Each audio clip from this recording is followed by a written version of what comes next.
we are going to use the analytical techniques of compare and contrast. So, to begin, let's read from our chapter for this episode, and it is chapter 25. We are going to be reading from verses 6 and 7, and it says the following. Proverbs 25, 6 and 7. Put not forth yourself in the presence of a king, and stand not in the place of great men, for better is it that is said unto you, Come up higher, than that you should be put lower in the presence of the prince whom your eyes have seen. And later in the Bible, Jesus is at a Pharisee's house, and he basically is re-quoting this scripture in a parable form. And this is recorded in Luke 14, verses 7 through 11, as follows. And he put forth a parable to those which were bidden, and when he marked how they chose out the chief rooms, saying unto them, When you are bidden of any man to a wedding, sit not down in the highest room, lest a more honorable man than you be bidden of him. And he that bade thee and him come and say to you, Give this man place, and you begin with shame to take the lowest room. But when you are bidden, go and sit down in the lowest room, that when he that bade thee come, he may say unto thee, Friend, come up higher. Then you will have worship in the presence of them that sit at meat with you. For whosoever exalteth himself shall be abased, and he that humbleth himself shall be exalted. Same principle in parable form. And when the disciples were arguing among themselves as to who was the most important, he had this response in Mark 10 verses 42 and 44. But Jesus called them to him and said unto them, You know that they which are accounted to rule over the Gentiles exercise lordship over them, and their great ones exercise authority upon them. But so shall it not be among you. But whosoever will be great among you shall be your minister.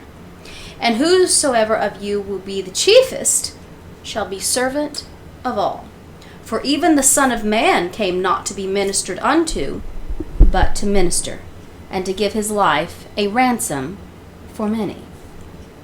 So Jesus here, is using the analytical techniques of compare and contrast. And here is the comparison of these scriptures, the Proverbs, Luke, and Mark.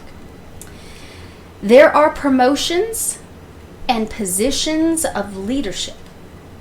There are opportunities to receive honor, even honor before others. There are better or higher rooms at the party. So, was the distinction that he was making about which room the guest was in, or was it about how close to the host that they sat? I don't think so, because in his parable, the persons ended up in the higher room, closer to the host, and being honored before the guests. So we have to look at the contrast. Let's put two people and put them in the higher room, honored and in a position of leadership, influence, power. Person one, as he said, is exercising lordship and authority upon them, upon those under him. This is a self-seeking and self-promoting position of entitlement. And then you have person two, who is the servant leader. So once we have used our analytical techniques of compare and contrast, we need to draw a conclusion. And so, what is the distinction between these two people who may have the exact same position of leadership? Why, the distinction between these two people is as follows. One is self-seeking, self-promoting, as opposed to the servant leadership of the other? One word, it's called motivation. Now, this is something we have talked about. It's been a thread throughout our walk through the book of Proverbs. And the distinction in the Proverbs here, in this episode, is the putting themselves forward. It says, put not thyself forward in the presence of the king. Verses following the instructions found in later on in Proverbs in chapter 27:2, where it says, let another man praise you and not your own mouth, a stranger and not your own lips. So the distinction that Yeshua, Jesus here, was the choosing out for themselves the higher positions or the higher room or the positions of prestige, as opposed to his admonition to his disciples that they were not to lord it over others. He was having them heed the warning in Proverbs 16 verse 18, saying that pride goes before destruction and a haughty spirit before a fall. And also later on, in the same book, but in chapter 18 verses 12, it says, before destruction the heart of man is haughty, and before honor is humility. In Psalm 131:1, David wrote this. He said, Lord, my heart is not haughty, nor my eyes lofty, neither do I exercise myself in great matters that are too high for me. Now, multiple times it is recorded of David that he, quote, behaved himself wisely, especially during the days that he was dealing with the issues with Saul. Especially during those days. It is written of him more than just one time. He behaved himself wisely. And that is how he won the hearts of the men following him. That is how he won the favor of the people. And quite honestly, that is how he won the favor of God, which is another subject that we've talking about, having favor with God and man. So a heart of service is what leads to honor, promotion, and position. So we can reverse engineer this argument. Leadership and position are given for a purpose, and it is that we can serve. So if you're strong, you're made strong for a purpose, not to harm, but to protect. I'm going to show you guys on the screen here a piece of artwork. I'm going to leave it up for a while, and then I will show it again at the end. This is a famous piece called The Shepherd's Call. And art historians are divided over whether this was painted by A.F. Schneck or Walter Hunt. I mean, there's a lot of debate. And in this painting here, you see a cold day. There's evidently deep snow, and it appears to be probably evening. And then there's a lost, frightened lamb, maybe even injured, helpless there in the snow. And there's a sheepdog, Collie, that's found this little lamb. And this dog is howling for the shepherd. He's throwing his head back and howling. And he's keeping birds and probably predators at bay.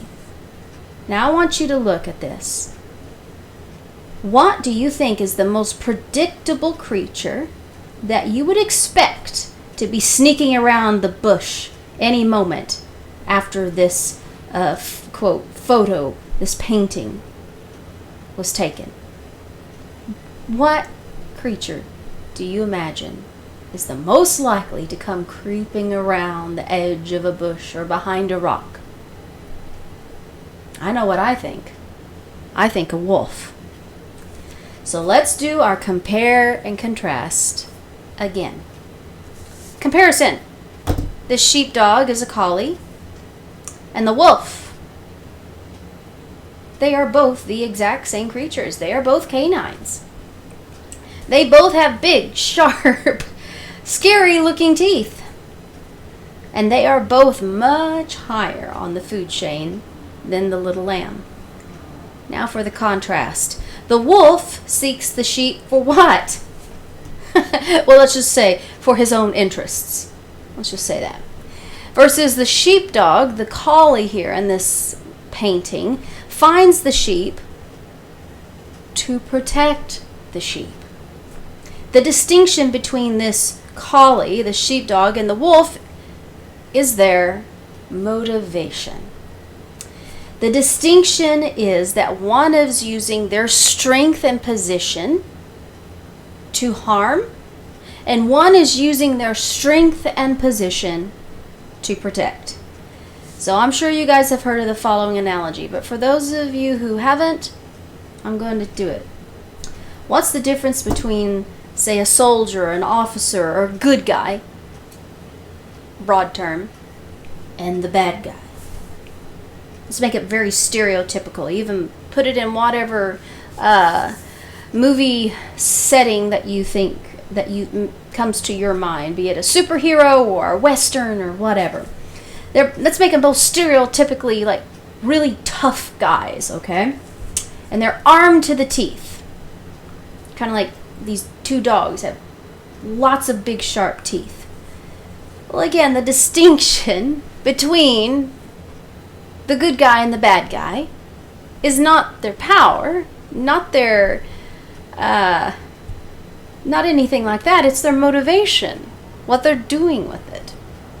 The distinction is that the bad guy is using their strength to harm, and the good guy is using his strength to protect, putting himself between the innocent person or whatever it is in your scenario that helps you understand it, and then in the bad guy. So the difference is, why do you want this position of influence? Now there's a saying in an older Spider-Man series. I know I'm quoting Spider-Man, I'm sorry. But it's very good. It says, with great power comes great responsibility. It's Spider-Man, but it's good. It's basically just a modern requote of Luke 12:48, where it says, to whom much is given, much is required. Same principle. So a servant leader is how Jesus described himself when he was admonishing his disciples. It is written that as he is, so are we in this world. That's found in 1 John 4:17. And so we are to be like him. And if this is how he described himself, that's what we should strive for. So much has been given to us, therefore much will be required. We have that, as the saying goes, the great responsibility. So when you, as the collie in that drawing that I showed you, or the painting, when you raise your voice and howl for the shepherd, you're going to get the attention of the wolves too. So the sheepdog, this collie, is risking something to save the lamb. The same way the soldier, the officer, the good guy, in whatever scenario that you imagined, the good guy risks something to save the innocent. David risked something to go out and stand between his flock and the lion, to stand between his flock and the bear, to stand between the children of Israel and Goliath. So in other words, the servant leader does risk backlash, attack, and in some cases even misunderstanding when they stand up for the innocent. So this is not a principle that's so simple that you're too elite, that you have arrived, that's just for the little people, nor is it too grown up for you to understand. It's not something, as I tell young people, that you have to wait till you're 30, married with 2.5 children, a dog, and a mortgage. And you're never too old to apply this principle. We all have to finish the race. As my dad says, we have to finish well. Finish well. Finish well. So you can speak up now. Regardless of what season of life you're in, you can speak up now. You can raise your voice now when you see the innocent threatened. You can be a humble servant leader now. Help your friend and acquaintances get back up after they've fallen.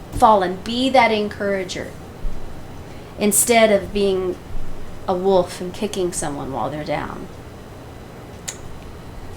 So my admonition today is be the collie. Just be the collie. I'm going to show you the picture one more time. Until next time, guys. Bye-bye.